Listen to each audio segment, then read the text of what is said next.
Yeah. That's how I am. See, I can't even do that because he don't give me the whole weekend. Right. He brings it back Saturday morning. A social for many. Psychologists say it's and I Keep Safe are looking to change that with ideas for students, their parents, and even teachers. Take the pledge to be kind online and learn more at wearekindonline.com.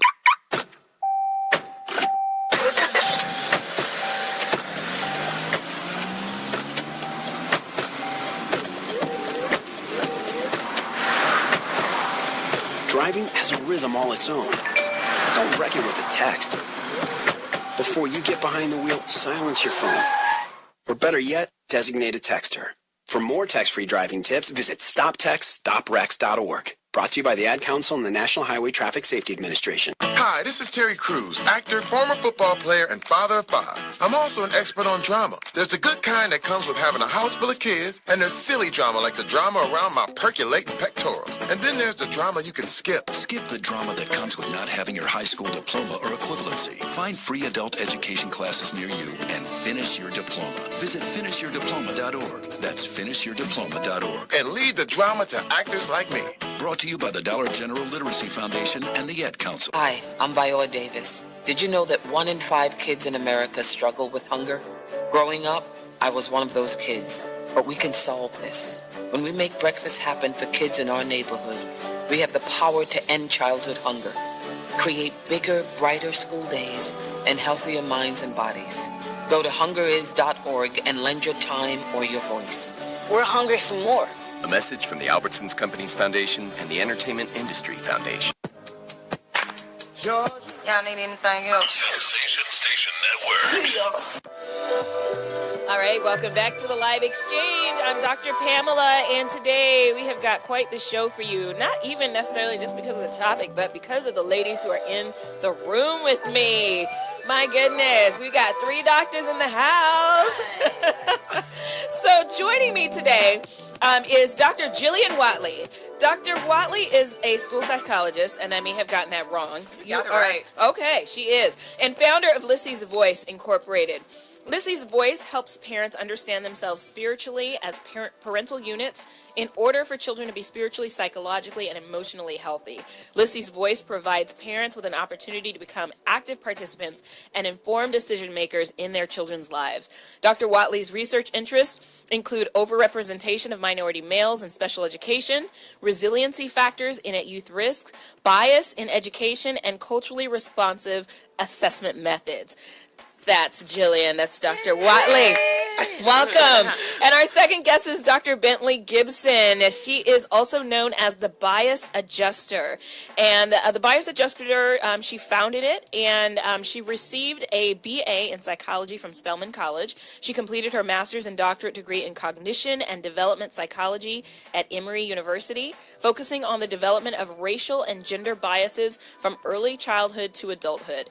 Dr. Gibson is currently an assistant professor of psychology at Georgia Highlands College, and her research focuses on what are known as implicit biases, which are associations that people may be unaware that they possess, yet still impact their behaviors. Thank you. Welcome. Thank you. Glad to be here. Shine. I'm so glad to have both of you here together in the room. I know them separately, but we have not been in the room together I know, yet. together. I've been looking forward to it. Yeah, so this is wonderful. So I'm going to just jump right into how you both got into this area of implicit bias. I know there's a lot of other areas of interest as well, but particularly with implicit bias, how did you even get into this area of interest? Ooh. You want to start? Okay, I'll make it short and sweet, but we got 2 hours. Good. So let me give you the long version then. Well, I took the implicit bias test. So there's actually a test you can take to find out what your implicit biases are. Right. And I took it back in college, and I found out, I had an implicit, slight white bias. So then I really had to think about that. Like, as an African-American woman, where did I get this from? And then by the time I got to grad school, and again, this implicit bias stuff started coming up, up, and I realized they hadn't really done a lot of studies on black people and our implicit biases. Interesting. So I figured out we were split 50-50. Half of us had a white bias like myself, and half had a black bias. So for my doctorate, I wanted to find out, well, what's the difference between those who have a black bias and those who had a white bias? And so can you explain what a white bias is? Sure. For me, I can probably, guess from the first time you told me, but just and this can be kind of tricky in terms of when people hear I have a white bias, like, oh, am I racist? It's like, no, that's not quite it. But the implicit bias test, what it looks at is how quickly you can put two things together. Can you put black faces with positive words versus negative words, right? And so when I took the test, when it said you have a slight white bias, all that meant is I slightly associated white faces with positive words easierly than black faces with positive words. Now, does that mean you're racist? No, but it does influence subtle decisions that you may make, and that's what got me into it. That's so interesting. Oh, I can't wait to delve into that. Yeah, it's a phenomenon. It is. Love it. It is. So for me, it was a little bit different because I work in the school system and I sit on multiple teams, and I was really concerned about African American males, particularly being placed at a high rate in special education. Right. There's been documented resources about why, and no one ever tackled the bias of the team members. There's always policies and procedures to be put in place. There were new, a lot of new legal cases that came out of it, but no one ever looks at the people who make the decision. So I decided to take my dissertation a step further, and it was challenging to kind of look at the bias of the multidisciplinary team, the people that govern the actual process. And what I found is that they were also exposed to the IAT, and most of the teachers were African American, and they were shocked at their results. Wow. Very shocked, almost angry. So what did the results indicate? The results indicated they had a bias towards their own people. So is that kind of what you're saying? Well, it's actually the difference. My research, were these mostly Atlanta African Americans? Not a bias against their people, but not a bias against. No, they had a bias for. Got it. The difference between mine. And what I found with my research is that I'm from White Plains, New York. Right. Now, what I found in my research is I looked at African Americans in Atlanta, and they were more likely here to have a bias for black over white, which was different from mine. Got it. Okay. So a lot of those, we didn't really delve into during my dissertation their personal results, but we could tell that something made them feel a lot uncomfortable. So after that, we implemented a bias literacy workshop, and from the pre and post test, there were changes. So there's a promise that workshop actually worked and helped them. But the point is for them to really understand how their biases can influence decisions for African American children, and how it can be kind of detrimental or, be positive. But we as African Americans have to look at that a little bit different, even when we're making decisions. So when you hear that in a predominantly African American environment, school, teachers, students, that they have a bias towards African Americans, where do the problems lie in that? Because you would think that, that's great. So they're going to be even more supportive of the students that they work with. Right. What I found in that conversation with some of the teachers is that they came from different perspectives. So though we're all black, because of my socioeconomic status, that influences how they saw certain African American children. Okay.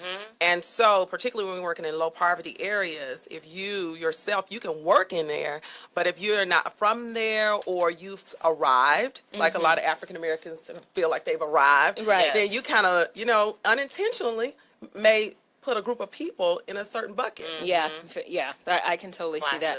Yes. Classism. Okay, well, we're going to get into some trending topics.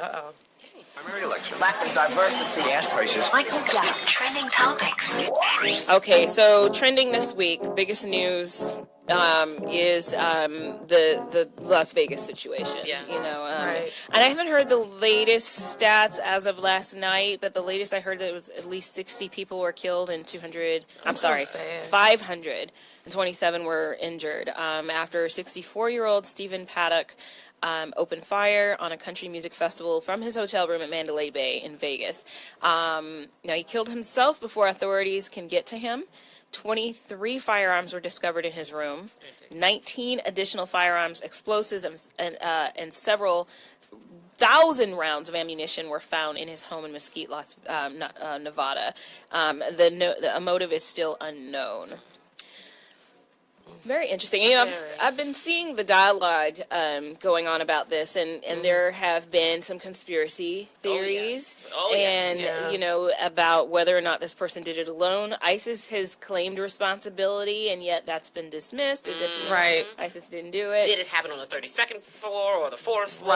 Right. There were all kinds of you know, and another thing that I really am glad was clarified is the fact that this was touted as the largest or the biggest mass shooting in the history of the United States, which is not true.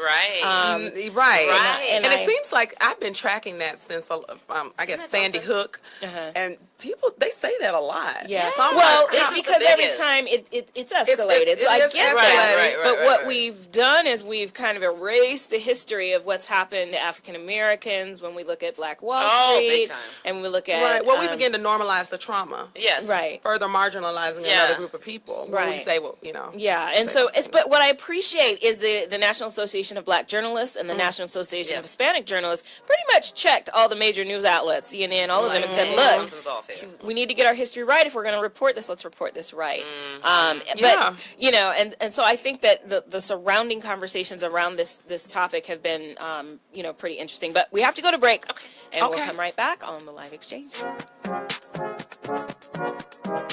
Great leaders aren't born, they're made. And not just anywhere. They're made in special places by special qualified trainers in places like the Academy of Creative Coaching. The Academy of Creative Coaching is an international certification program with courses in health and wellness coaching, spiritual coaching, relationship coaching, executive coaching, life coaching, and cultural competency coaching. Courses are online, hybrid, or face-to-face. The Academy of Creative Coaching is empowering coaches to empower the world. Make a positive change in yourself and the world. Go to academyofcreativecoaching.com. I am an American soldier. I'm a warrior and a member of a team. I serve the people of the United States and live the Army values. I will always place this first. I will never accept defeat. I will never accept defeat. I will never quit. I will never leave a fallen comrade. I am disciplined. I am disciplined. Physically and mentally tough. Trained and proficient in my warrior task and drill. I always maintain my arms, my equipment, and myself. I am an expert and I am a professional. I stand ready to deploy, engage, and destroy the enemies of the United States of America in close combat. I am a guardian of freedom and the American way of life. I am an American soldier. I am an American soldier. I am an American soldier. There's strong, and there's Army strong. See what it takes at GoArmy.com. Hi, this is Terry Crews, actor, former football player, and father of 5. I'm also an expert on drama. There's the good kind that comes with having a house full of kids, and there's silly drama like the drama around my percolating pectorals. And then there's the drama you can skip. Skip the drama that comes with not having your high school diploma or equivalency. Find free adult education classes near you and finish your diploma. Visit finishyourdiploma.org. That's finishyourdiploma.org. And leave the drama to actors like me. Brought to you by the Dollar General Literacy Foundation and the Ed Council. Vince Lombardi once said that it's hard to be aggressive when you're confused. Some of us think that taking our lives to the next level, both personally and professionally, is a confusing and complicated process. Guess what? It's not, and I can prove it. My book, Truisms, will show you how living your life by rules that are so self-evident and obvious, you'll say, I knew that. This powerful yet short, detailed bestseller is on sale right now, under $10. Go to michaelmcfadden.com. That's michaelmcfadden.com, and let Truisms help you to the next level. Welcome back to the Live Exchange. I'm Dr. Pamela, and we're back, ladies. Hey! Hello! Yes, yeah. So I'm going to let you guys talk because I still have... That's fine. We do that well. We can talk. I would love to hear your thoughts about this Las Vegas incident. Well, my first thought when I was thinking about it, because I was hearing a lot of talk about it, is about he did not meet the standard criteria of what a mass shooter would be. He was older, 64, which goes back to kind of like the stereotyping and when this could really get you into trouble in terms of making decisions about people, you know. But most people would say he did. He was white. Yes, but he was also 64. That like when you look at mass shootings over there, they're not normally older white men. They're normally younger. Like in their 30s, 20s. right, 30s, exactly. early. So just making stereotypes in general can sometimes lead you to making decisions just wrong to who it could have been. Yeah, you miss a whole group of people. Exactly. Who would think of 64? That's what I was. Exactly. Wow. Exactly, but it can My happen. mom's age, but it can happen. Yeah, exactly. Yeah. And I feel so bad because when I was on the phone with my dad about it, I was like, God, it was an old man. Yeah. And my dad's like, oh, really? I was like, my bad. But yeah, I mean, wow. But I was definitely shocked by the age. Yes, that's our biases. That's our age biases. And we all have it, but the good thing about bias is to recognize that you have it. Exactly. When people say, oh, I'm not biased, I will see, yeah, you do, we have and it. And there's different areas. There's race, there's age, sex. Mm-hmm. Well, and I've been seeing a lot of demonstrations of bias that have been happening on these conversations on social media. Mm-hmm. So we get people who are, surprised, like, oh, wow, at a country, music festival and what. Exactly. There's just a lot Where of assumptions. Where do you think it should happen? Right. Exactly.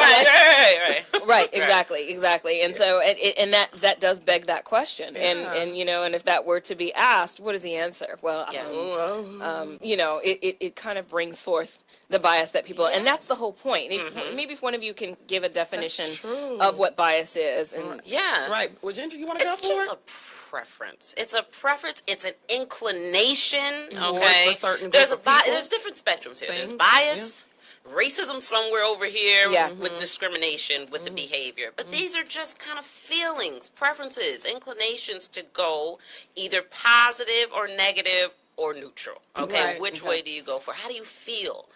But it doesn't have to lead to discrimination, but it can if you don't, as you say, check these things. You have to be cognitively aware. And where does it come from? Right. People are always like, well, where does it come from? Well, it can come from development. Yes. From the culture you were raised in. It can come from your experiences as you got older with a certain group of people or a certain type of person or whatnot. You take one instance, watching the news too much and making sweeping generalizations about a group of people. Exactly. And that's been happening a lot, which is one of the reasons why I really wanted to do this show, because with the, and as I said in the intro, in the last, last decade, we'll just say, there has just been a lot of divisiveness and a lot of grouping.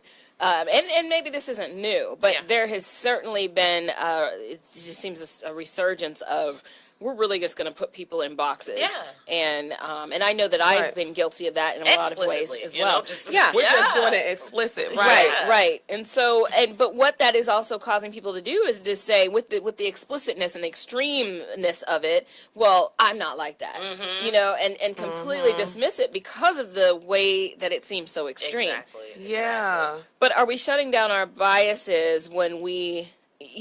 are we overlooking something? The thing is, as a psychologist, there's this humanist perspective, and human beings want to see themselves as good people. We want to. Right. We really do. Nobody wants to say, "Oh, I'm a horrible person." Right. I'm a 4-year-old. Even she doesn't want to say, "I am good. I'm honest. I'm true. I love everybody." Exactly. Right. So, but when we harbor these things, that's in dissonance with I'm a good person, That's interesting. So we try to rationalize. Right. I have to come back to that. But first we're going to get into the research. In the interest of science.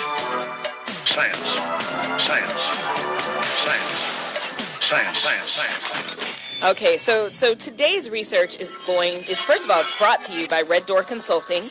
Red Door Consulting is a boutique management consulting firm who provides services to small businesses to allow them, or large businesses for that matter, to allow them to enhance what they do, their branding, their image, and the way that they present themselves to the world. So let Red Door Consulting upgrade you and your business today. You can visit them at www.reddoorconsulting8.com. And I know the person personally, Tarshish Jordan. She's a pretty awesome business owner and sets the example really well. So somebody definitely to reach out to. So today's research for this first hour is looking at psychological blind spots by Cindy Kuzma. Are either of you familiar with that? Okay, so I may not even have to say anything. I'm going to let y'all take over. But most of us, for those of you who don't know, most of us have psychological blind spots. These are aspects of our personality that are obvious to everyone else, but not necessarily obvious to ourselves. So, for example, there's a mother who complains, I don't know why little Horace is so violent. I've smacked him 1,000 times for it. Well, so we were like, okay, sounds like a familiar meeting I would have been in. Right, right. But she is just completely oblivious to how her particular patterns are a way of creating. Yes, right. Yes. So, your gorgeous friend who believes that she has all the seductive allure of a dung beetle. So she's gorgeous, but she just doesn't see it at all, you know. Or the coworker who complains that mysteriously every single person he's ever worked for develops the identical delusion that he's shiftless and incompetent. Every place that he goes to, he gets the same feedback. Yeah. So there's a blind spot there. Yeah. There's a blind spot there. It's Right. so interesting that you're bringing this up. I have one of my I supervise about 30 psychologists. Okay. And I have one, he's very sweet, very mild-mannered kind of guy. I think when people see him as African-American male, they assume that he should be one way, and he's not. But what happens is when he encounters aggressive types of women, they tend to run over him in the workplace. Interesting. And I'm working with him now on the blind spot. Can he see within himself why he's drawing this type of kind of chaos in the work environment where people are not really respecting him? You're nice, you're sweet, you're fair, you're honest, but at some point you have to switch that a little bit, right? Because they're starting to run over you and not respect you, right? And so he didn't see himself like that, right? Now I'm literally, I guess I'm seeing it. Well, most times we see it, do but they see don't it, but see they it. don't see it. Right. And It's it's that a process. unconscious brain too. Yeah. Well, we're going to talk a little bit more about this when we get back. We have to go to break, but we'll delve a little bit more into the blind spots after this break. So, I'm a dog, and I just got adopted by this new human guy, and I'm starting to wonder how he got along without me. I mean, okay, something as simple as walking around the block. He's got this leash thing, and he puts me on one end and him on the other, and I'm just taking him around. I think he's afraid of getting lost. Without that leash and me guiding him along, I don't think he'd find his way back home. But it's kind of cute. A person is the best thing to happen to a shelter pet. Be that person. Adopt. Brought to you by the Ad Council and the ShelterPetProject.org. There's a power you have within you, unlike any other. You can't explain it. It's just there. It drives you, compels you. You cannot ignore it. Do you feel it? It's that power that tells you you can do the absolute impossible. The power that tells you you're more than what you currently are. The power that tells you it's time. Launch. Move. Skyrocket your life with Rocket Sports One fitness gear. RocketSports-One.com. I am an American soldier. I'm a warrior and a member of a team. I serve the people of the United States and live the Army values. I will always place this first. I will never accept defeat. I will never accept defeat. I will never quit. I will never leave a fallen comrade. I am disciplined. I am disciplined. Physically and mentally tough. Trained and proficient in my warrior task and drill. I always maintain my arms, my equipment, and myself. I am an expert and I am a professional. I stand ready to deploy, engage, and destroy The enemies of the United States of America in close combat. I am a guardian of freedom and the American way of life. I am an American soldier. I am an American soldier. I am an American soldier. There's strong, and there's Army strong. See what it takes at GoArmy.com. If you're looking for that ratchet, you're in the wrong place. It's the nation's urban internet station, Sensation Station Network.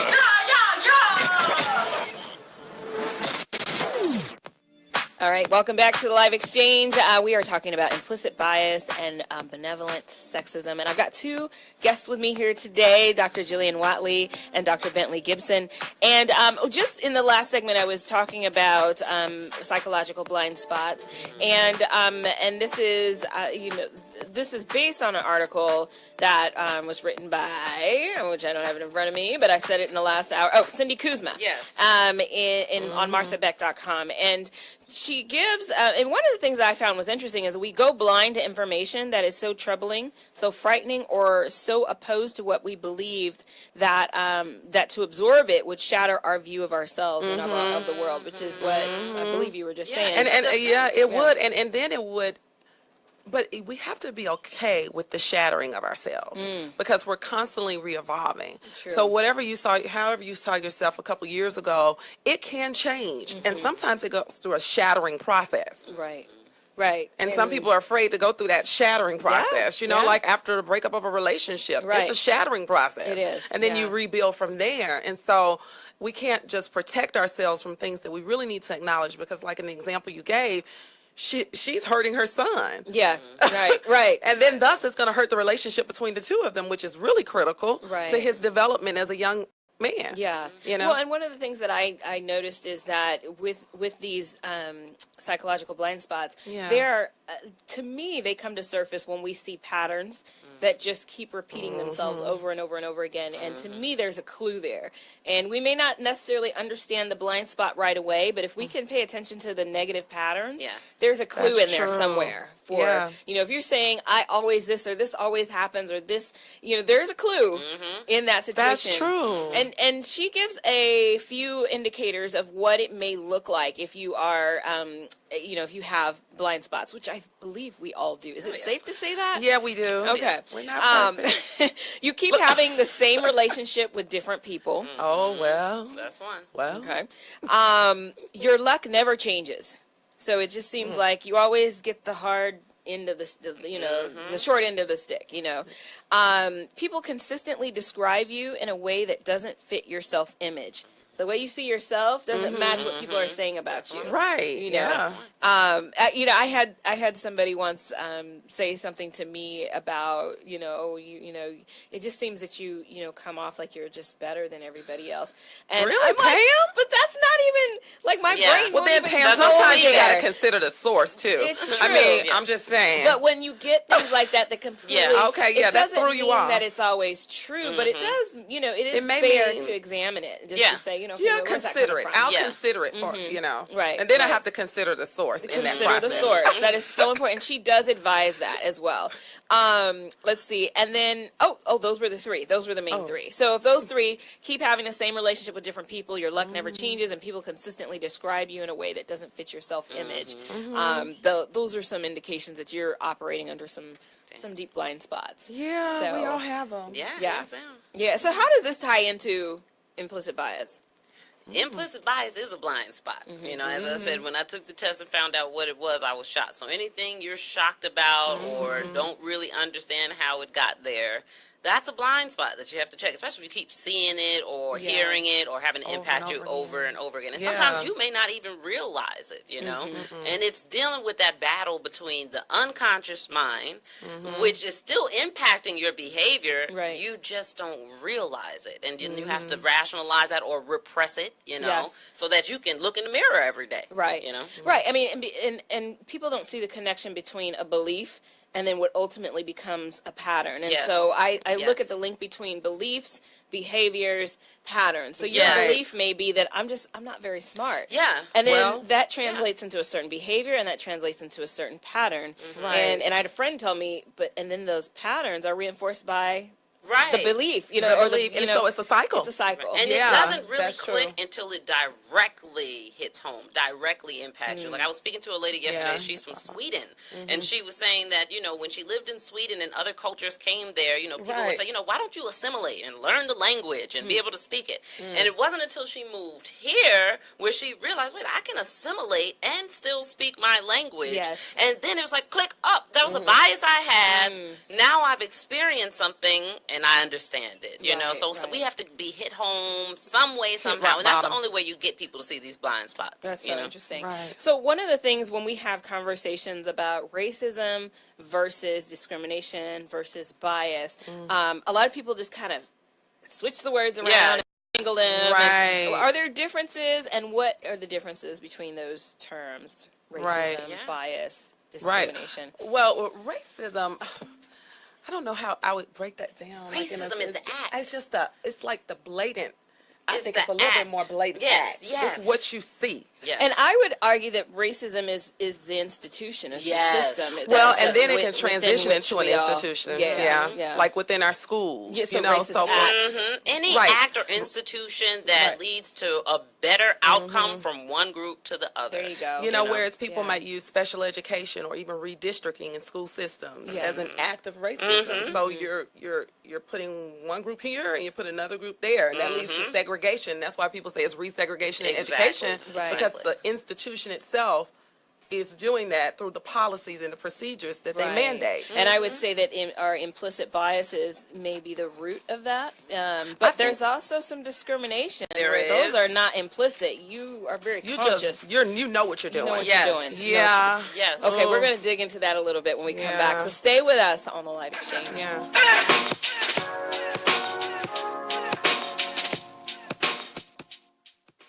Deliberate dumbing down. Dumb down society. Deliberate dumbing down of America. Dumb down public. Why would they do this? Sensation Station Network. Radio, not dumbed down. Great leaders aren't born. They're made, and not just anywhere. They're made in special places by special qualified trainers in places like the Academy of Creative Coaching. The Academy of Creative Coaching is an international certification program with courses in health and wellness coaching, spiritual coaching, relationship coaching, executive coaching, life coaching, and cultural competency coaching. Courses are online, hybrid, or face-to-face. The Academy of Creative Coaching is empowering coaches to empower the world.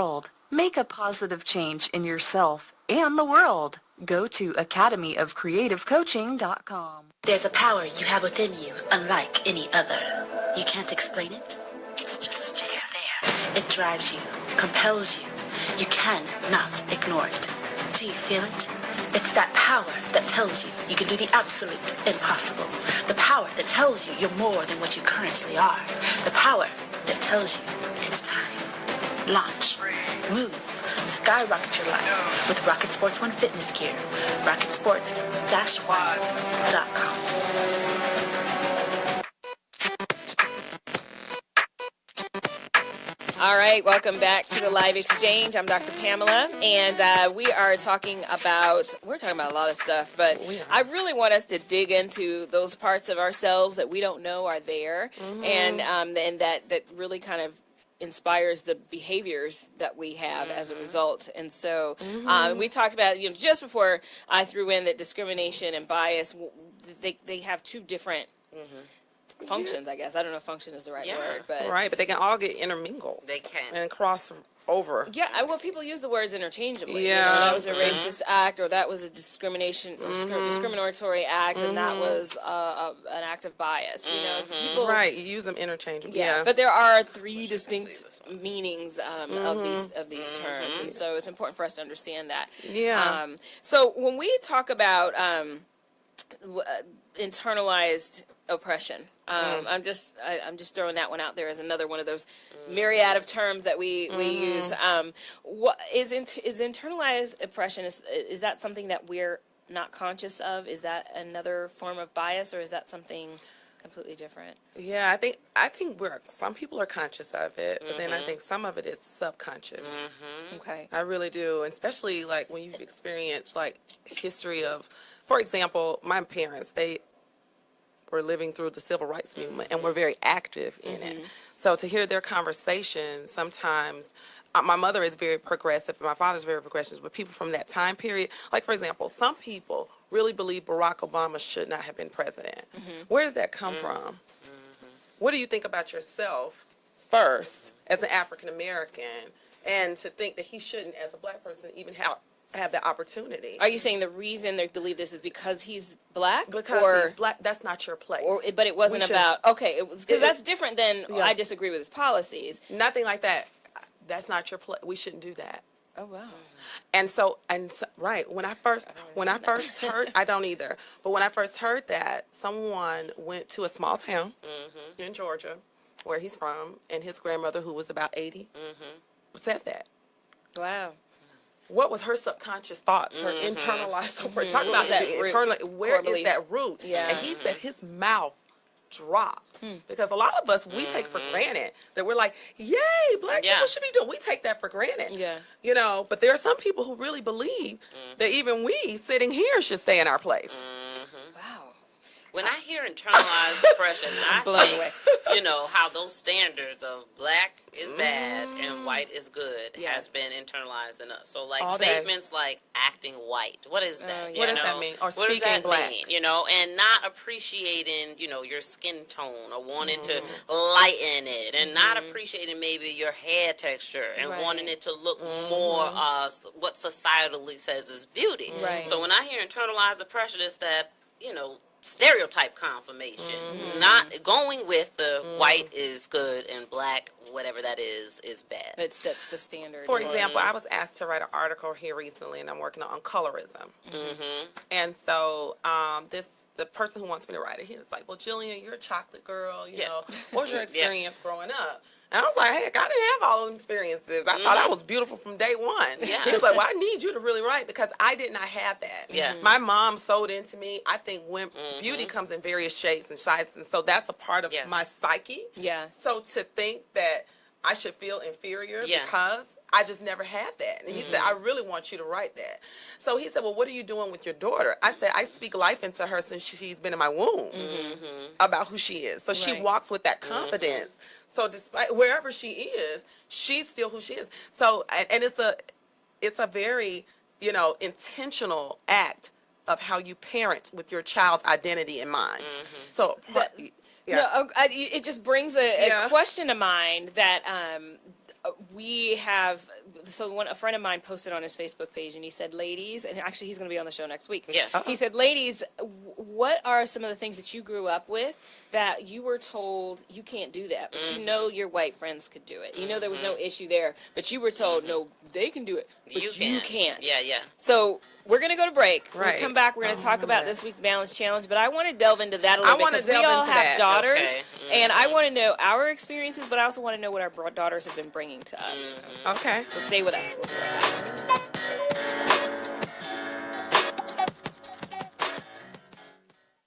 Green light. Hey girl, school zone. I'm getting hungry. Car changing lanes. You want to meet me for pizza? Stop sign. Intersection clear. Yeah, street. Pizza sounds good. Ballin Street? Girlin Street!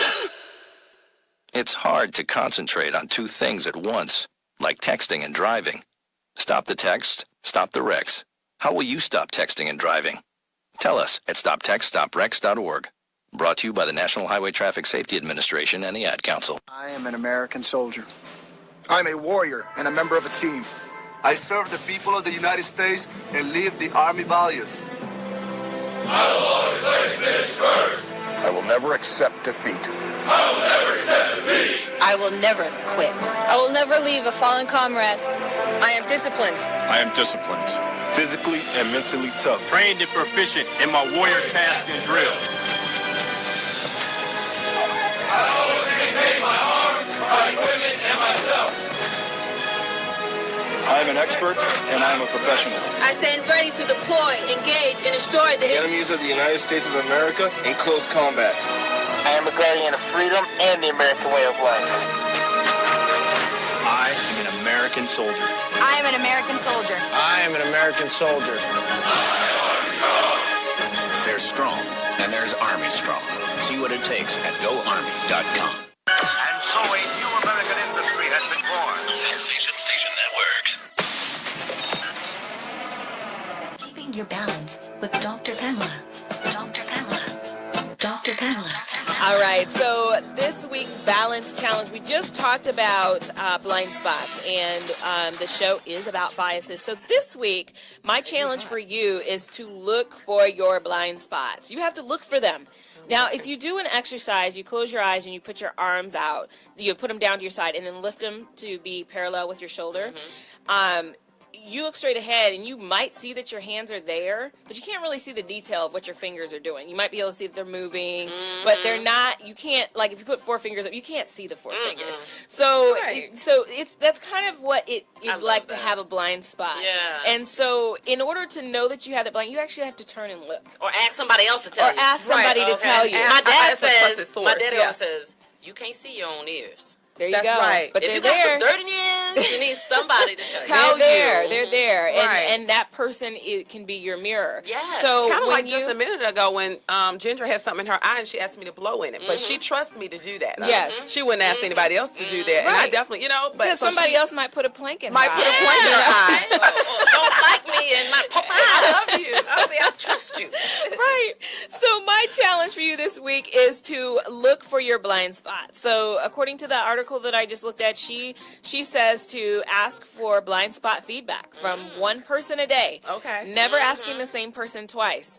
Just say, is there anything about me that I don't seem to be that I don't seem to see, but is obvious to you? Yeah. Okay. Ask somebody that question every day.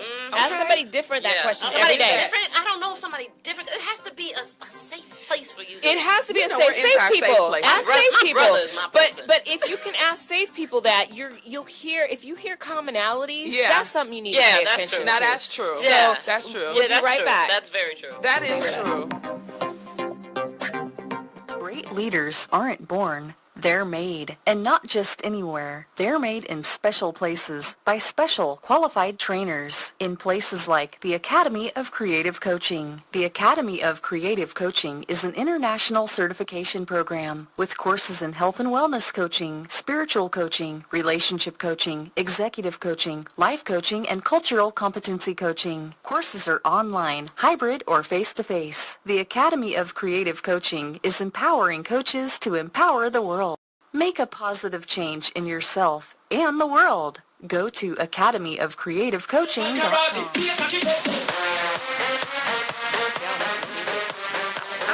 I always have to be right. That's my blind spot. Are we back? Oh, we are back. Okay, so that is not a blind spot because you know. You know it. No, I didn't know it till recently. Oh, okay, got it. I now That was a know. formal blind Because spot. people kept telling me. And I was like, all right, right. fine. And I always have to make my point. So even if I'm not right, I need to make my point. Yeah, I have to make my point. And I have to I'm feel coming like with research. And that right. Yeah, I have to make my point, and I have to feel like even though you don't agree with it, that you still accept it. Yeah. Like when you're like, but I'm just realizing lately, like I can be a little much with that. That's good. That's okay, good. We're a trip. So the balance challenge was to discover your blind spots, and just for those of you who are just joining us, the challenge is to ask somebody every day.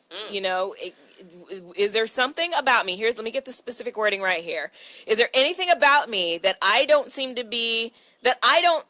to see, but is obvious to you? I just want to challenge that again. Don't just ask anybody. No, you got haters out there. Don't ask anybody that. Right, and then next thing you know, you want to finish your book. Somebody you really of course. know. Yeah, you have somebody who knows you. You want the best for you. Right. So if you don't know 7 people that you can count on, just ask the ones you know. But I agree. You have to be careful about that. But I think it's also wise to pick people in different areas of your life. So maybe a childhood friend. True. Maybe a somebody parent. who works closely with you. And maybe somebody you just met but have gotten good vibes from, like, this person is a safe person. Right, safe is important. Safe. We your love safe. Child, your child will perceive things that you may not even realize. I would check in with Nuri and I say, how am I doing as your mother? She said, you're doing great. She said, keep doing that. She said she wants me to relax more. My baby wants me to stop working as much. So she puts the phone down and she turns it off. I'm like, well, then let me just, turn it off. Our kids are wise. Yeah. They are wise. So that is your challenge for this week. So before, a little while ago, I mentioned that I have a friend who he will actually be on the show next week, and I'm probably going to ask him about this too. Yeah. But I have to ask us because we're here. Yeah. But his question, his name is Johanse Sarant, and his question was specifically. I like that. Look, he may be. We can do a love connection here on the live exchange. You listening, Johanse? But Johanse asks, women of color, when did you first realize other white girls could do things that you could not? What were they allowed to do? Never. Or did you have a realization that you couldn't do it and made your otherness more clear to you? Okay. And so he says, I remember many occasions being at the homes of my white friends, and the boys would do things like curse at their mothers, occasionally at their fathers, but that was rare. And I had already experienced some things that told me I was black. I could do, that's not something I can do. Now, that's his example. That may not, I don't want to make a generalization that that's what white kids do with their parents. Right. But his point, if we look at the larger point, his point were there things that you experienced that brought to your attention that I'm different? Yeah, now that you think about it in a larger sense, like, for example, going back in high school, I really liked acting. Like, I love theater. And my dad was like, no, you're going to school. In fact, you're going to go not only to college, and because you need these degrees. Because you're African American, you need ... So you guys need to do this. So all of that, oh, I'm sorry. Yeah, oh, yeah. There you go. All of the, and I remember having that conversation. He said, white kids can do that, but you can't. Right. And so I guess, that came about. Did you understand what he meant by that at the time? Now I do.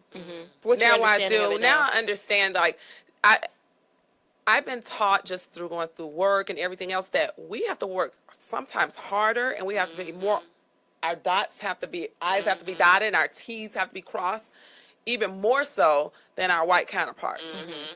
I've noticed that. Right. And whether people want to acknowledge it or not, it's a true fact. Sometimes I'll do a presentation and, oh my God, I will go all out for it and make sure it's just perfect. And someone will come up behind me who's white, and it's like a 2-page slide, and they're just talking, and I'm like, what? There's a research study done on exactly that, and that there's a validation for exactly what you just said. And what hit me was when I was in grad school for my master's degree, and I remember working so hard on a paper, and a white friend of mine, she worked hard too, but she got an A, and her paper was not good. I'm a writer. I know what a good paper looks like. So I went to my professor and I challenged him on it, and I said, please explain to me why I got a B. Because I've reviewed, and I told him straight up, I reviewed someone else's paper. He said, well, I just expected something different from you. So what's your rubric for me, sir? Because, see, that's what I want to know. And so I've always been a challenger, so I don't have a problem challenging. And I'm like, what's your rubric for me? If the rubric's different for me, I need to know what then I need to know what that is, because that's unfair. And so that's when I started seeing differences, too, as I went up through academia. It really, I dealt with that same thing in graduate school. We have the qualifying exams to kind of like pass from master's to PhD, right? And you have to go through that. And I had this one lady who stuck it to me in every way, and I challenged her, and she was the reason I actually failed it the first time. So I wanted to know, why? And I had already picked up her implicit biases before this. So I knew, when I found out she was on my committee, I said, oh, this is going to be a problem, okay? This is going to be an issue. And it was. So I challenged. I said, well, where did I go wrong here? You know what the answer was? Oh, Bentley, Ginger, you're superficial. Oh. You're superficial. What? I'm like, lady, wait, you just failed me on my qualifying exams. I'm going to need some more. You got to give me more than that. I'm superficial. Right. But it drove me in a way. Like, I could have given up then, but that goes back to the parents, because my research shows that if we're giving our children these messages, oh, you got to do better than white people. You have to do better than white people. Then that can increase their negativity towards their own group, because in that message is you are not as good. So it's like, you better push them just to be great and know they're great. I need to make sure everybody understands what you just said. Yes. So what you just said is basically that in our push to say you need to be more like white people, even if we don't use those words specifically, then we are inadvertently encouraging our children to look down on black people. Yes, my paper just came out, and +1, look at it. It's looking at parents' attitudes and what they say to their children and how this impacts how they see black people. And if the parents are always like, oh, you have to do better than white people. Oh, white people this, white people that. And if you don't do as well as them, that is telling them indirectly your group is less than. That's right. And so if you're giving those messages, hey, you better be making sure that they know they're great and ready to fight the fight. My parents said the most damaging thing that black people could have done was to integrate. Yes. My parents say that all the time. They said, what were we integrating to?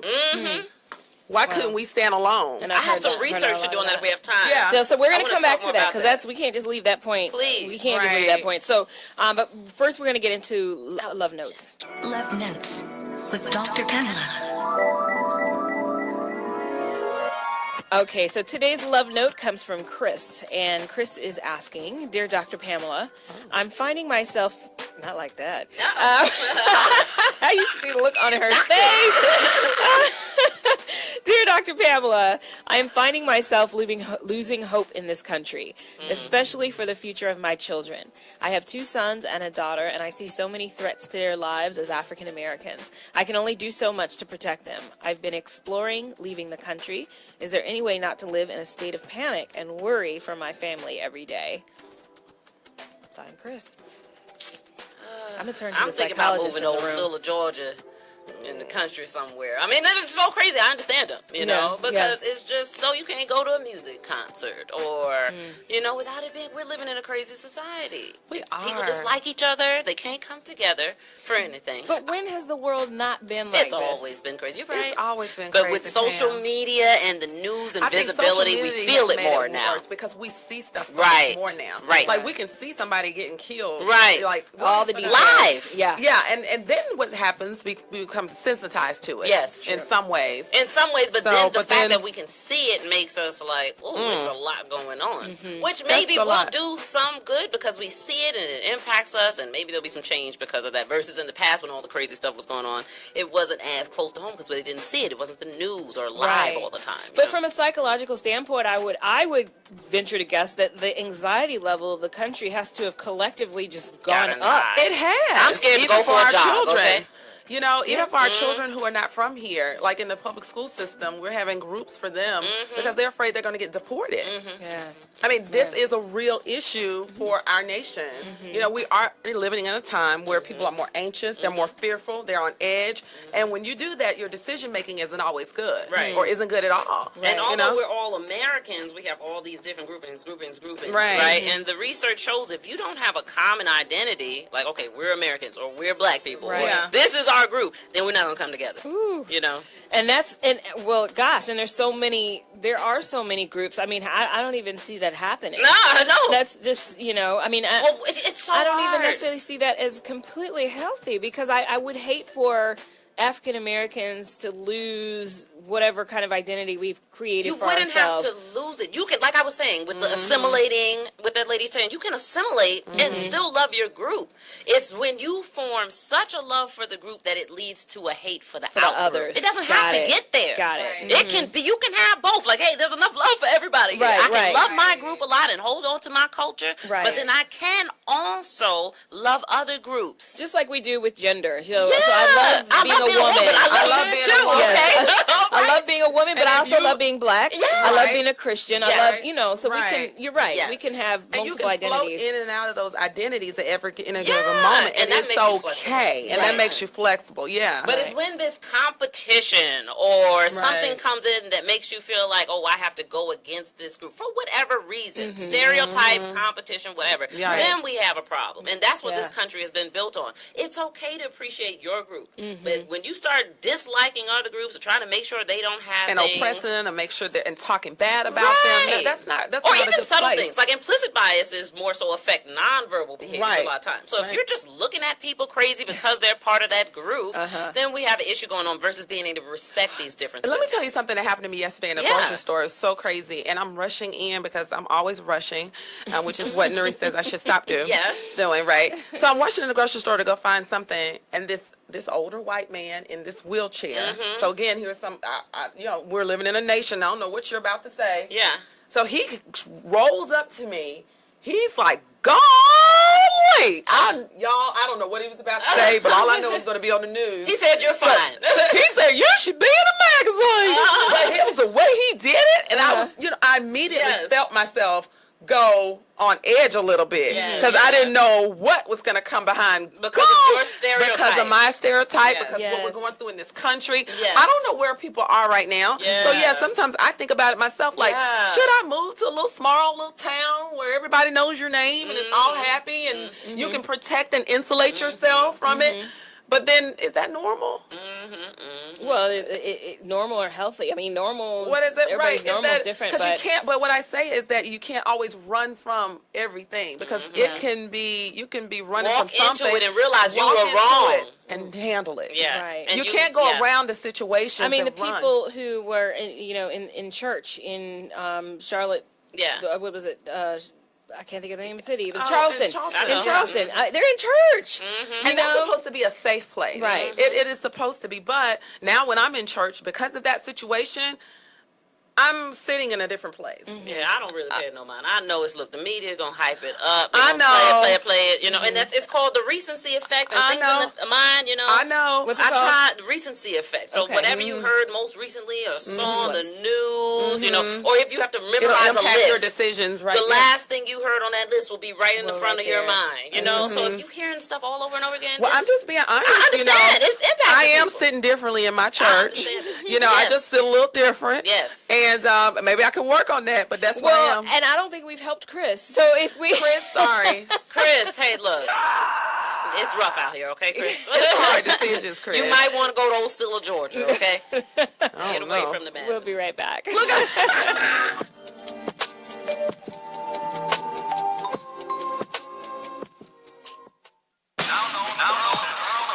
Well, you'll see what happens. Sensation Station Network.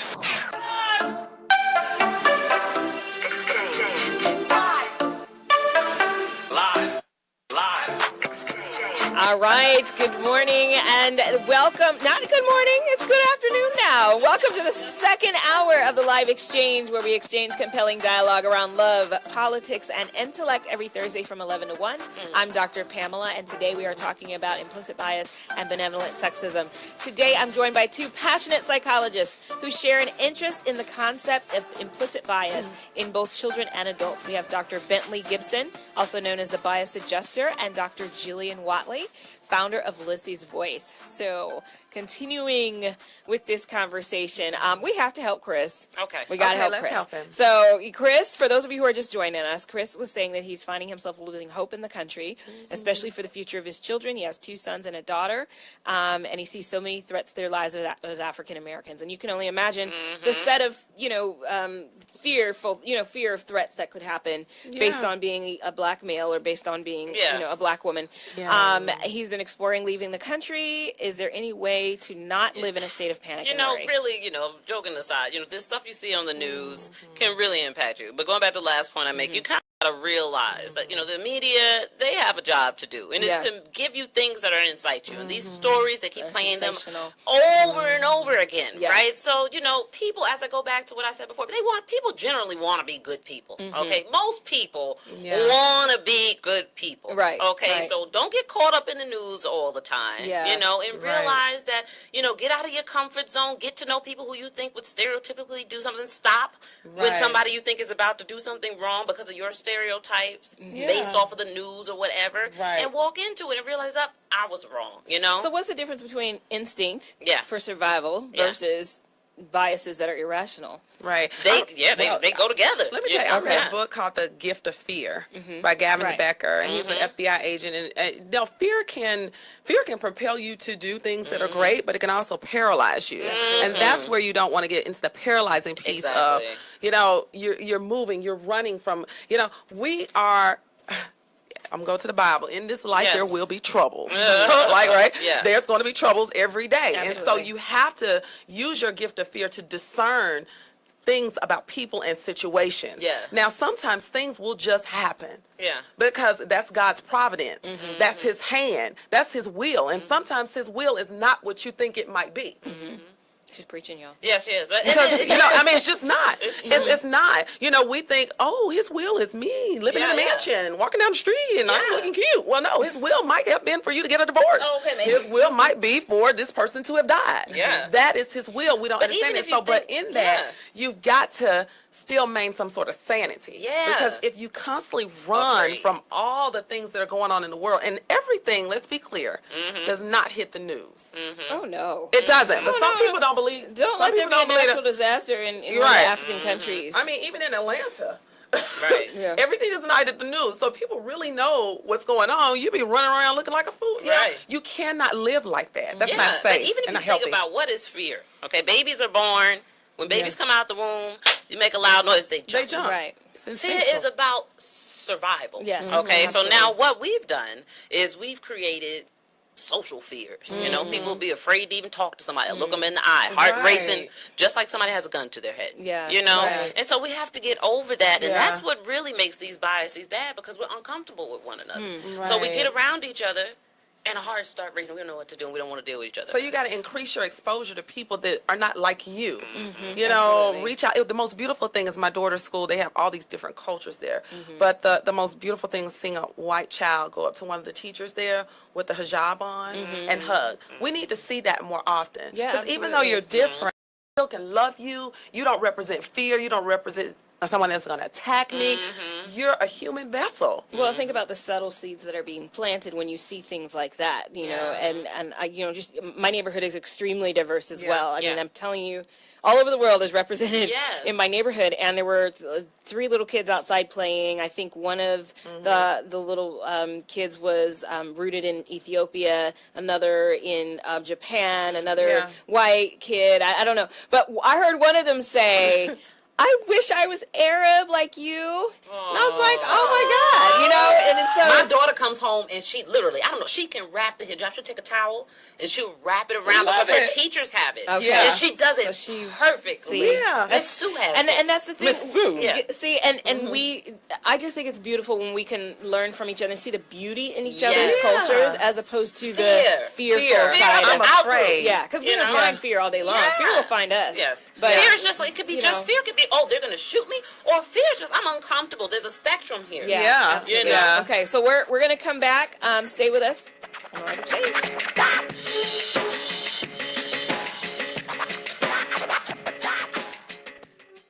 Indoor baseball, anyone? Most party fouls are pretty dumb, but if you decide to drink and drive underage, you could lose your license and your freedom. Learn more at ultimatepartyfoul.org. Brought to you by the National Highway Traffic Safety Administration and the Ad Council. Great leaders aren't born. They're made, and not just anywhere. They're made in special places by special qualified trainers in places like the Academy of Creative Coaching. The Academy of Creative Coaching is an international certification program with courses in health and wellness coaching, spiritual coaching, relationship coaching, executive coaching, life coaching, and cultural competency coaching. Courses are online, hybrid, or face-to-face. The Academy of Creative Coaching is empowering coaches to empower the world. Make a positive change in yourself and the world. Go to academyofcreativecoaching.com. 1 in 7 Americans will struggle with addiction during their lifetime. Want to know how you can help? Go to heretolisten.com for tips and tools to help turn addiction around.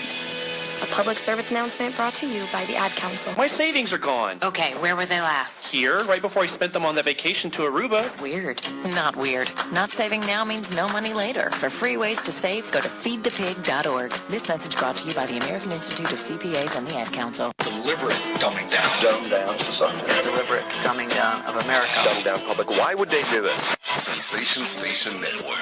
Radio, not dumbed down. Primary election. Lack of diversity. Gas prices. Michael Jackson. Trending topics. All right, so trending this week, we talked about Las Vegas. I can talk about that all day long. That's kind of grew up there, kind of.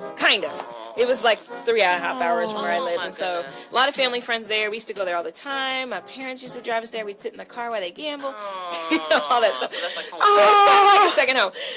Parents had their honeymoon there. They go through there 3 times a year. So shout out to my mom. I know she's listening. Okay, so trending.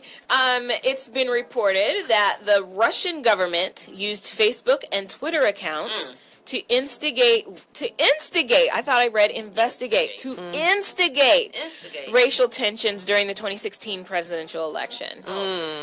They opened several hundred accounts that used propaganda attempting to use political discord. That doesn't surprise. There was a lot of stuff being pushed out that wasn't true. That's where the whole fake news thing, I think, started. But the whole word instigate, the Russians can't instigate racial tension over here. It's been here. It's instigate something that's not already It's here. Now, they may try to use it for whatever reason, but Russians can't instigate any racial tension. You're right. It was already here. It was here. It was just stirring the pot. And we need to acknowledge that.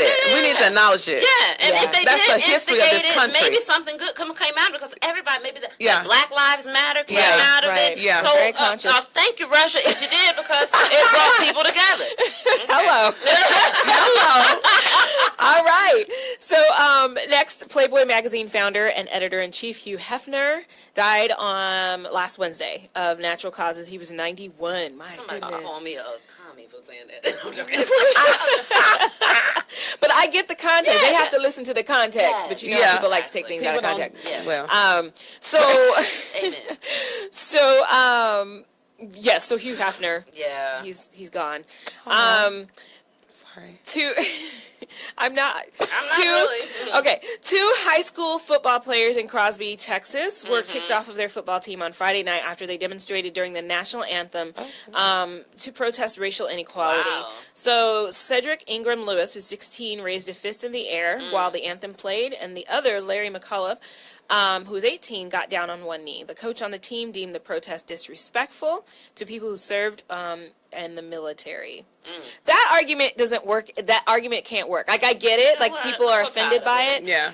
But Yeah. the military piece, like the military, so many have come out and said, look, this is... Next time somebody says something about the military to me, I'm going to ask them, when's the last time you helped a vet? Okay, Right. They so concerned a about lot of the them military. on the street. Okay, on When the last time street, you they stopped- need right. help. They can't When get you medication. brought them in. Right. Okay, everybody's talking about this. And in terms of, I had a student come to me this week, actually, young girl, Indian girl, and she just wants to understand it. 'Cause- So she thought I was a good person to come to. So she said, Dr. Gibson, You're the she said, expert. why are they protesting against the national anthem? You know, and then I was torn a little bit. It's fair to ask. So what I gave her is that it's bigger than the national anthem. You know, It is. but even if you listen to the last part of the national anthem, it says "Land of the Free." Okay, so to understand, not really wanting to respect that when there are people being killed and not being treated as free still. Right. We went over the statistics. Right. Then she got it. See, and the purpose of the protest is for people to ask questions. What's going on? What's going on? Why are Right. you guys? We're bringing attention to an issue. To an issue. So she did exactly what the movement is meant to do. Yeah, I'm glad she asked you. Ask questions. That's so true. Right. I'm glad she Would asked. have asked that if this wasn't happening. Right. And So- then we had that. It was a great conversation. I wish I had it on tape. Well, and it's interesting how oppression works, because there are so many people who are saying, well, it's fine if they want to protest, but they just need to find another way to do it. They need to find a better way to do it. This is the best way. So now we're going to dictate how an oppressed group of people should protest. Should we write letters? Been there, done that. We Should we written have letters. community forums? Been Been there, done that. Should we march? People are talking This is about working and it's talking, and people have marched. They've done everything. Yeah, and So what let's now? do What do this. you want us to Right. do now? Right. But again, you're trying to dictate how I should therein use my lies the voice, problem. Right. and then it's a problem. And these happen to be people who have some influence, some power. They're famous. And that's the other argument. Well, he makes a lot of money. They don't have issues. It has Why are nothing they to do with money. It's protesting? the fact that they are out there. If I Right. did it, who knows me but my Facebook followers? You know what I'm saying? Right. I'm trying to get there, Get it, Ginger. After this show. I don't know. This might take you there, girl. Hey, I'm trying to get there. I'll be out there bending the knee with you. Thank you, Russia. No, I'm joking. I'm just playing. But no, halfway not. But I'm just saying.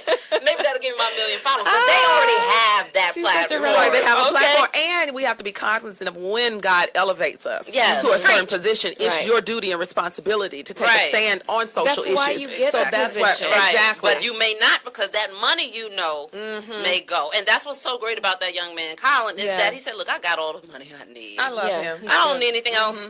Let me do something else that means gonna actually something. mean That's going to something. impact. What's your legacy? Yeah, you're afraid to lose the money. Right. You'll just sit down and be quiet. Be quiet. Yeah. Right. So Man, so what do you? So should a high school have the right to? No, that's their right. That's their right. And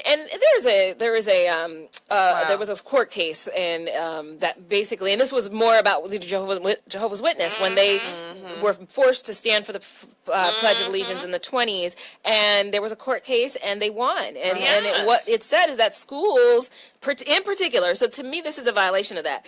Schools in particular cannot force kids to it's a stand for the separation of church and state. Right, right. So we cannot do now that. they may not say that it wasn't religious reasons, but it does not stipulate in that particular maybe we amendment. need to make a new religion. Okay? Well, because in that amendment, right. Okay, and then we use that to whatever. but in that stipulation, it doesn't say that it has to be a religious reason. It just says that we do not have the right as educators to force students to stand and do any patriotic ceremony. You know, now I don't know, ROTC may be different. Yeah. But from the standpoint of doing the Pledge of Allegiance and you know what I was thinking, all of those things. You know, it looks, as an outside, sometimes I try to put myself in somebody from not from this country, and it looks real bad. You know, like you Americans, you guys can't even get it together. You know, you can't get the people. We need to figure this out. So if I saw this happening in another country, I would say, what the heck are you guys doing to your people so that you have to, that they don't even want to. If I wanted to take over that country as well, like divide it, you know, I'd be glad. See their weaknesses. This is our weakness. And until we get it together, it's only a matter of time. So it's time to listen. It's time to say, okay, what needs to happen, and let's move forward with that. Yes. Woo! I didn't even get through all the news briefs again. We can, though. I know. I'm not losing. I don't want to conversation. Well, we're going to break, ladies. We're going to break. So yeah, I hope we can. So we'll be right back.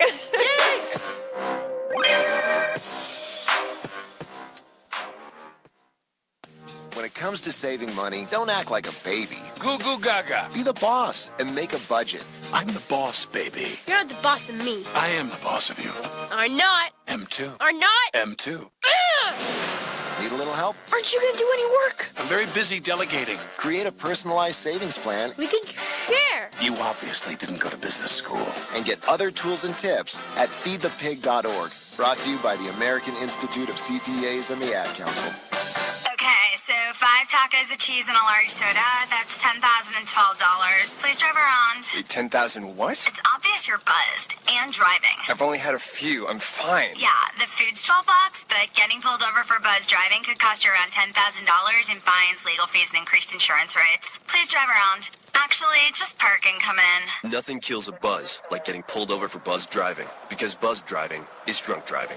Brought to you by the National Highway Traffic Safety Administration and the Ad Council. Marie Callender's knows that you may not have time to roll out dough for a perfectly flaky crust that's made from scratch, or enough time to mix vegetables with all white meat chicken and a homemade gravy.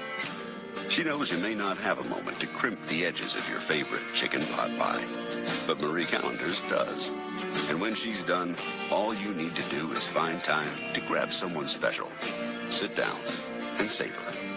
Marie Callender's.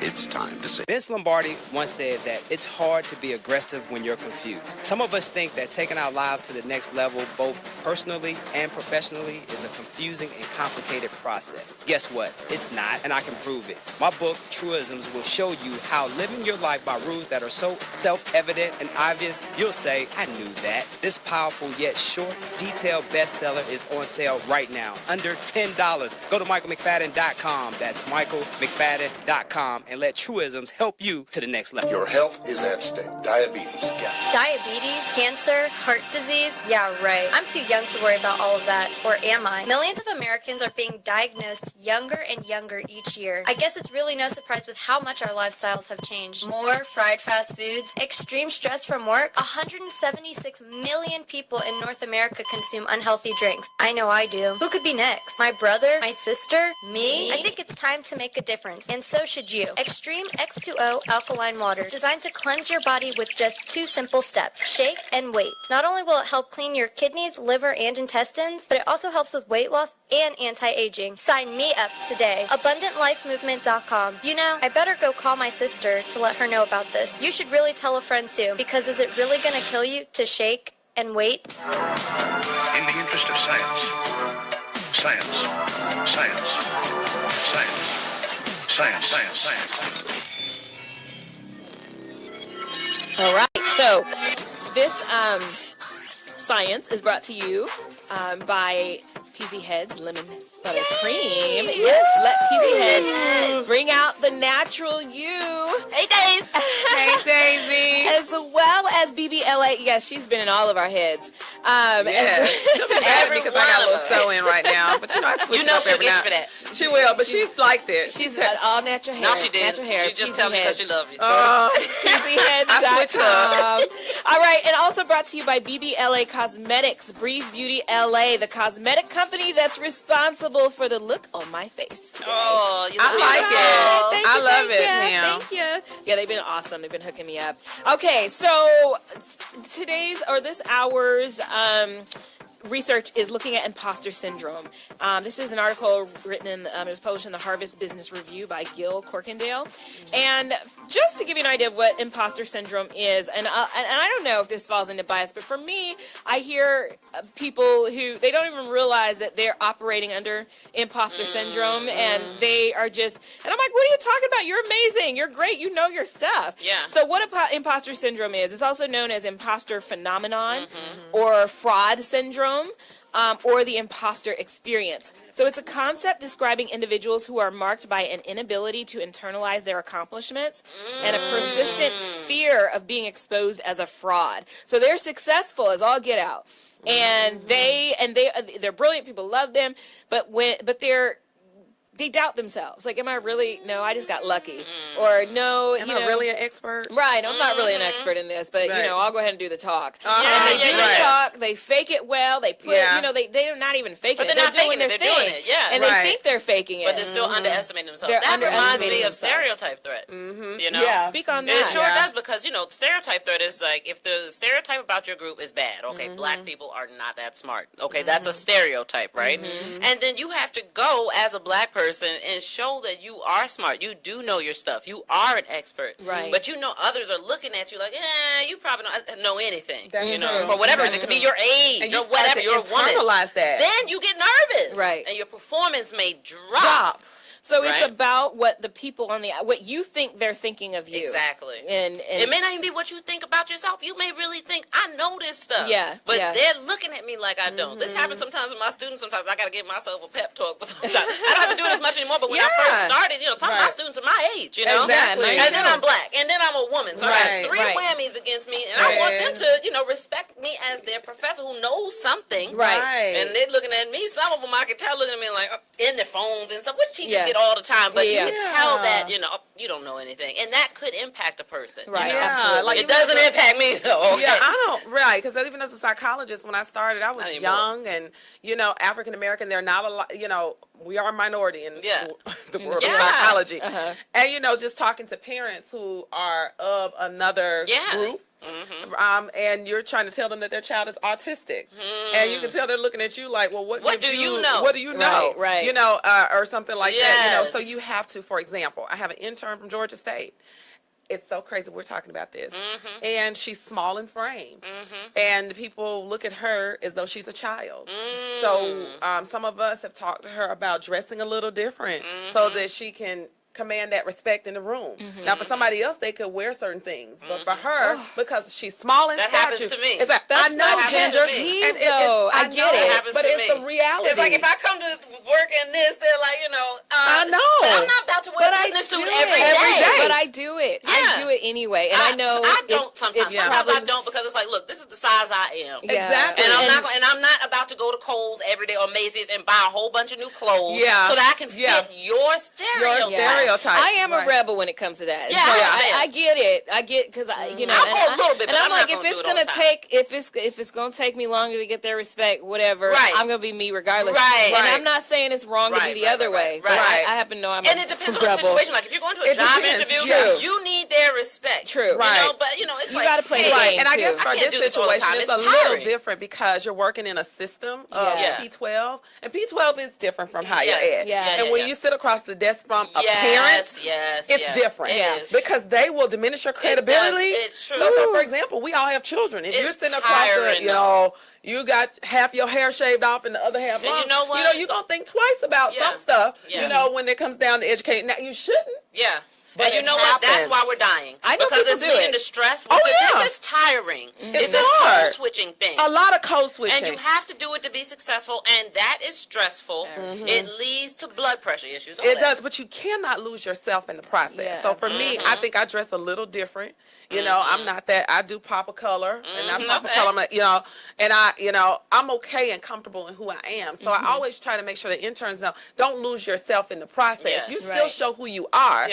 know, but being in P12, we have to be cognizant that the client is the parents and the child. Right. And you have to play the game. And you got to play the game. Yeah. Game gets so I play it to some Sometimes extent. You know, to some extent. Yeah, I play it. But, you know, sometimes I'm not but playing I'm not going to say game. that I haven't had consequences as a result of refusing to play the game. Oh, There's definitely consequences. There are. Yeah, I've had few consequences from it. I tell you the truth. But I feel people respect you. Like, especially my students. When you drop the BS and you just are who you are. You are who you are. You're going to get 1 or 2 or 3, you know, that regardless, okay? But you can't change them all. Right. But when they see me drop it, they relate to me a little bit more. Absolutely. And they're like, that's all right, what I found. this act is over. So I'm willing to sacrifice the consequence here and there for that, the ability to be authentic and to connect with the right people. But to get the job. Right. Well, to get the I job, mean, you got to do what you got to do. And sometimes you got to know your audience too. You do have to know your audience. And in the same vein, if I have to go to an extreme, and I'm not saying you're suggesting an extreme. Oh no, but if I have to go to an extreme to put on this, you know, in order to get this job, for me, it's not worth the I'm job. not going to do it. No. Now, that doesn't mean it's not related to somebody else's purpose. Yes. It may be somebody's purpose to go incognito, fake the funk, get the job, and do the work on the inside. Yes. That, I get it. Drove me crazy. You Just know. doing it in grad school, I'd have to come home and go to sleep because it's Really? tiring. It is code exhausting. Switch all of the time. Yeah, it's exhausting. Well, we're going to go to another break. We didn't even finish imposter syndrome, but that's okay. We're going to come back and we're going to talk maybe a little bit about imposter syndrome, but definitely about benevolent sexism. We'll be right back. I love it. Hey, Dr. here. You know, I help people solve difficult problems every day, but one problem has me stumped: childhood hunger. Nearly 16 million children in America struggle with it. Luckily, the Feeding America network of local food banks collects surplus food, giving hope to hungry children and their families. But they need your help. Join me in supporting Feeding America and your local food bank at feedingamerica.org. Brought to you by Feeding America and the Ad Council. I'm more resourceful than I thought. My suit can still make an impression. My video games are still game changers. And my lamp can bring others a bright future. Because when I donate my stuff to Goodwill, it helps fund job placement and training for people right in my community. Now my stuff gets a second chance. And will give someone in my community a second chance too. Goodwill. Donate stuff, create jobs. Find your nearest donation center at goodwill.org. That's goodwill.org. This message brought to you by Goodwill and the Ad Council. My savings are gone. Okay, where were they last? Here, right before I spent them on the vacation to Aruba. Weird. Not weird. Not saving now means no money later. For free ways to save, go to feedthepig.org. This message brought to you by the American Institute of CPAs and the Ad Council. People are always looking to invest in a good opportunity. So what if you could invest in the future of kids, like a stock? Not the kind of stock that's about making money, but a stock for social change called Better Futures. With your investment, it helps students like me go to college. My name is Charles, and I'm your dividend. Invest in better futures with UNCF. Visit uncf.org/invest. A mind is a terrible thing to waste, but a wonderful thing to invest in. Brought to you by UNCF and the Ad Council. When it comes to saving money, don't act like a baby. Goo goo gaga. Be the boss and make a budget. I'm the boss, baby. You're not the boss of me. I am the boss of you. Are not. M2. Are not. M2. Need a little help? Aren't you going to do any work? I'm very busy delegating. Create a personalized savings plan. We could share. You obviously didn't go to business school. And get other tools and tips at feedthepig.org. Brought to you by the American Institute of CPAs and the Ad Council. Hi, welcome back to the live exchange. Amazing discussion. So we've got some feedback on our Facebook page. We've got Logan Blaze, who is giving a shout out to Jillian. Hey, Logan. I see you, Jillian. Country, hold it down. Brooklyn Smith is saying this is a great show. Benita Rainey has made 2 comments. She said, hey, Dr. Pam. Hey, Benita. And she's commenting about imposter syndrome. She's saying, okay, I may not be successful as all get out. Yes, you are. But I definitely can't see what others see in me. And that's common. That's what imposter syndrome is. Yeah. You know. I don't have it. I don't. I'm trying to think if I think. did.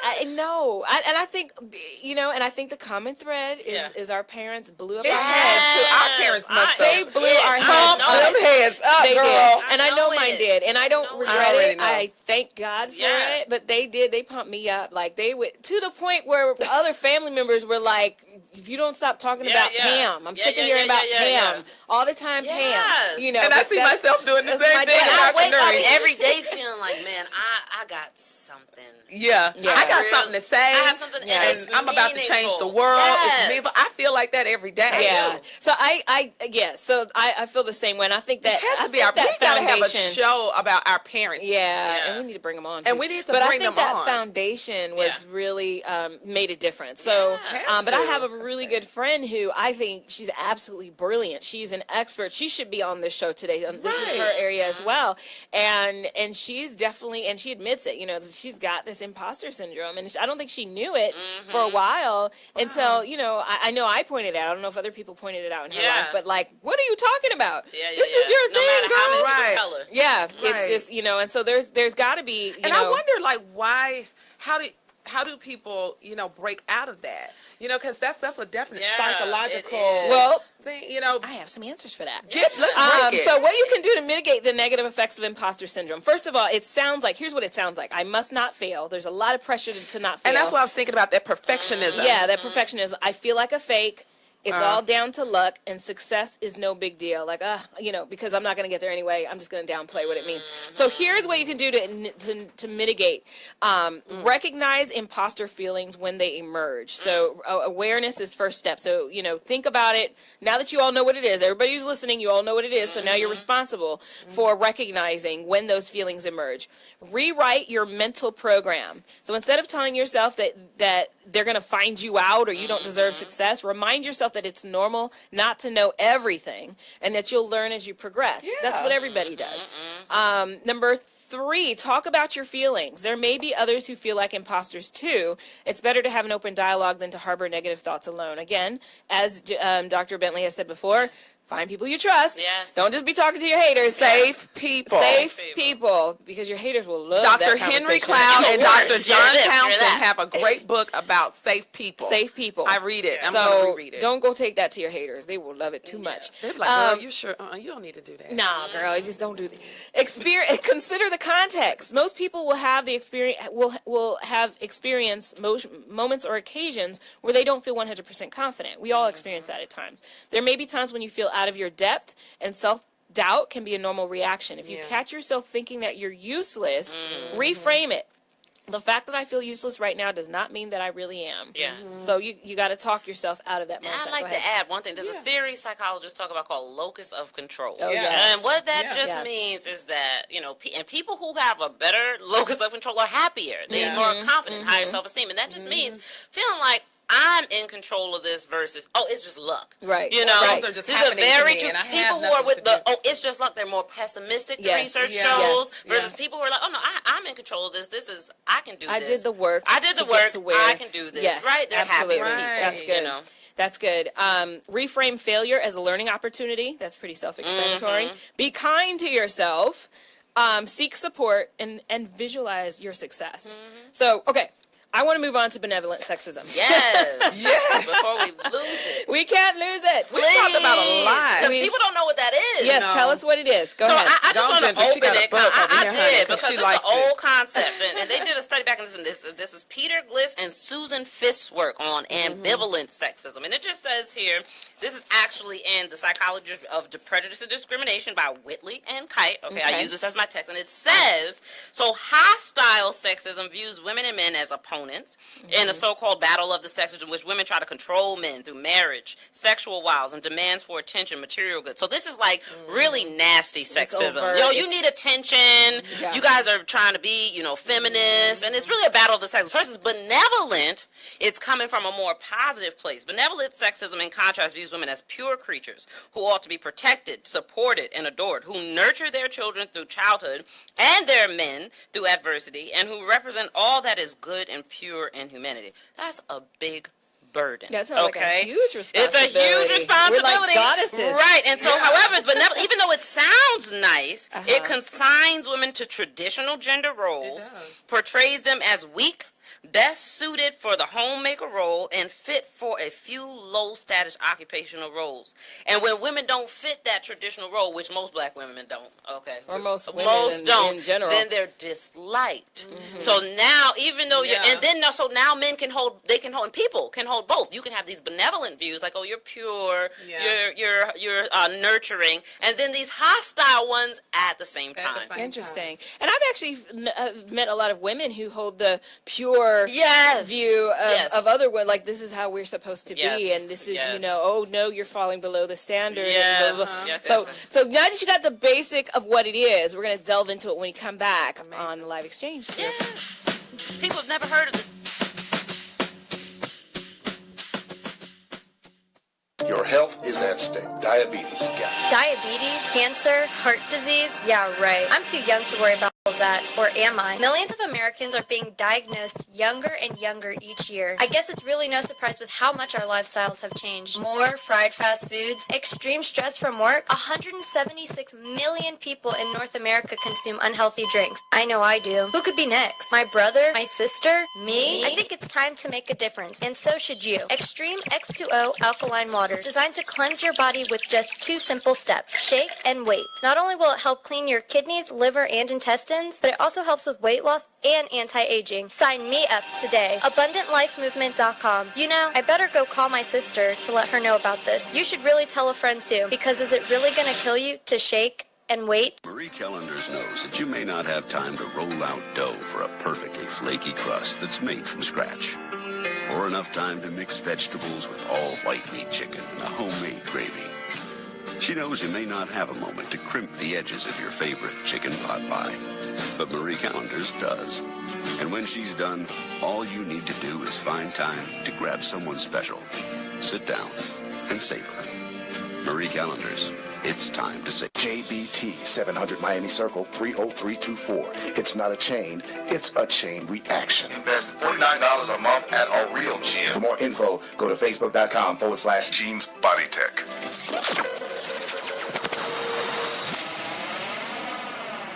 Keeping your balance with Dr. Pamela.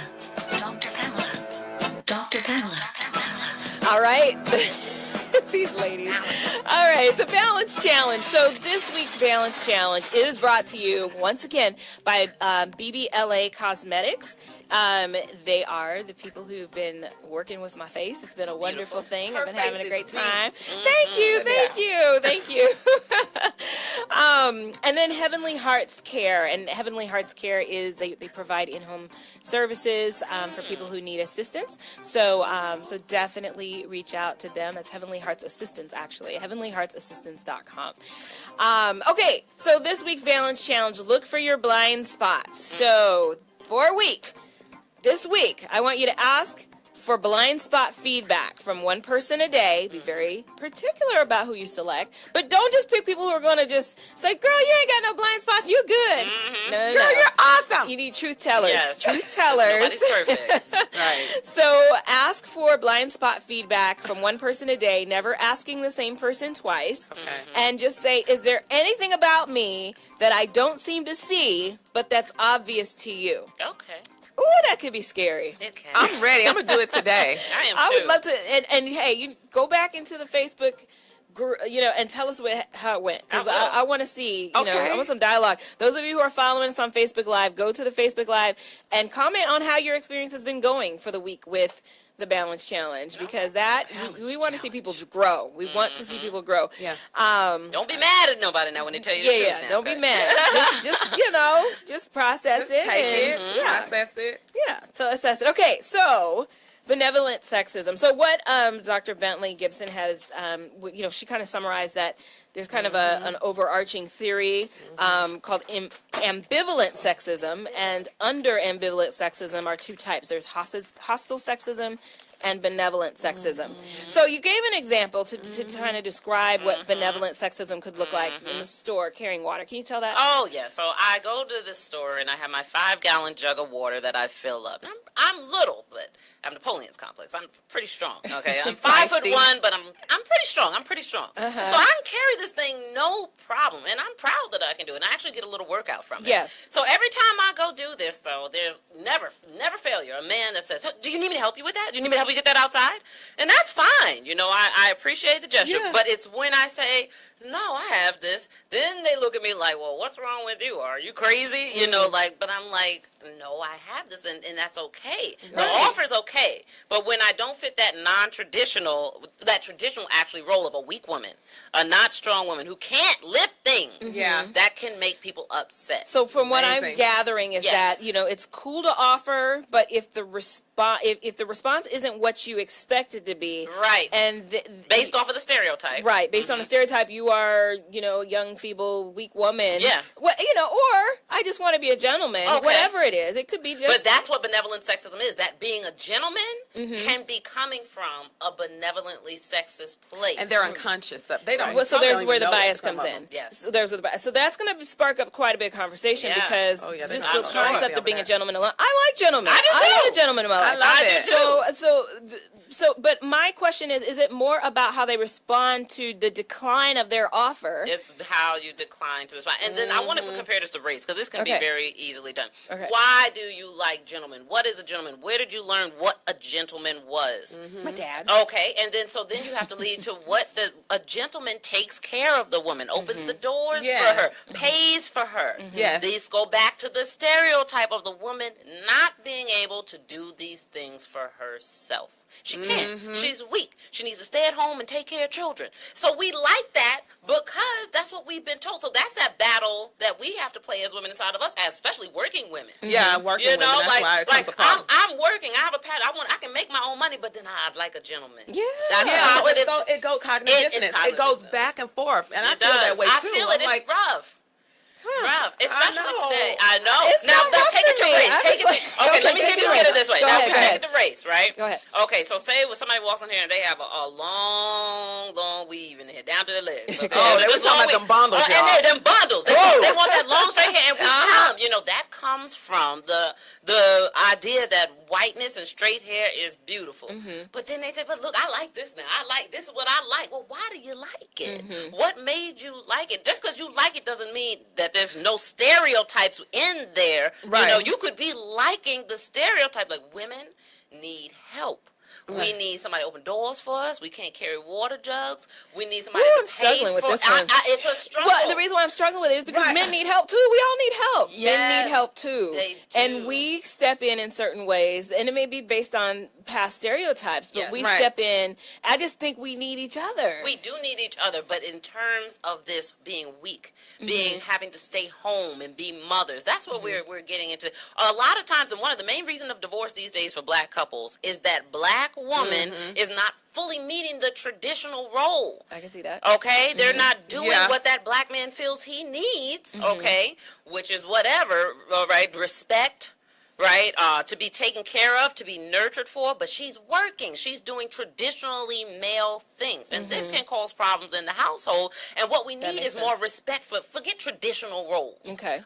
Male traditional, because we're not living in a traditional world anymore. We're not working, and you need 2 incomes to support a household. Amen. And so once we get rid of these traditional roles, well, women are supposed to do this, men are supposed to do this, just see what the individual needs. How about a partnership? Balance. Yeah, they need us too. They need them. They need a balance. The needs are different. But I am totally okay. I know you're gonna say where it came from. I know. But the opening door thing, I love it. I love the gesture of I respect you. See, and maybe I'm pulling it from the wrong place, but I see it as for particularly the situation I'm in. I see it as I have so much of a respect and reverence for you that I I want to serve you. Yes, but that is what benevolent sexism is. It's coming from a place that sounds like, wait a minute. And there's research that shows the men who think like that. So Fisk did the study, and they showed that men who have this benevolent sex, I want to do this because you're a woman and I adorn you. There's a correlation with them and them having hostile views as well. So they're holding these. Oh yeah, I'm holding the door because you're a woman. I adore you. You're pure, and I want to take care of you. But they also have these hostile sexist views as well. So they correlate with each other. They're holding them at the same time. So if you really think I'm so great and wonderful to be doing, how can you also have these hostile sexist views as well? So we have to kind of. That's a hard one for me. Okay, guys, I need y'all to chime in on this one because like Logan, this is hard. I'm struggling with this one because it's the society we've grown up in, you know, and we want to kind of have that to be what it is. Can this not have? Okay, I gotta go. We gotta go to break. We'll be right back. Yeah, because I'm sitting up here. This is big business. This is the American Station Network. See ya. 1 in 7 Americans will struggle with addiction during their lifetime. Want to know how you can help? Go to heretolisten.com for tips and tools to help turn addiction around.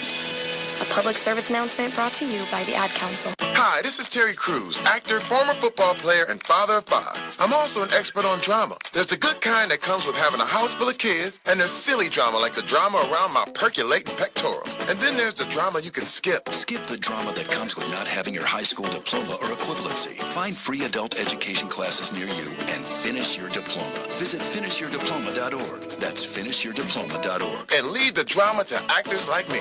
Brought to you by the Dollar General Literacy Foundation and the Ad Council. We're back. We're trying to figure this out. We only got 6 minutes to resolve this. Oh, okay.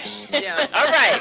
So let's go back to this traditional versus non-traditional. Benevolent sexism is saying women need to stay in their pure, beautiful, nurturing, nice, friend and warmly place. Okay.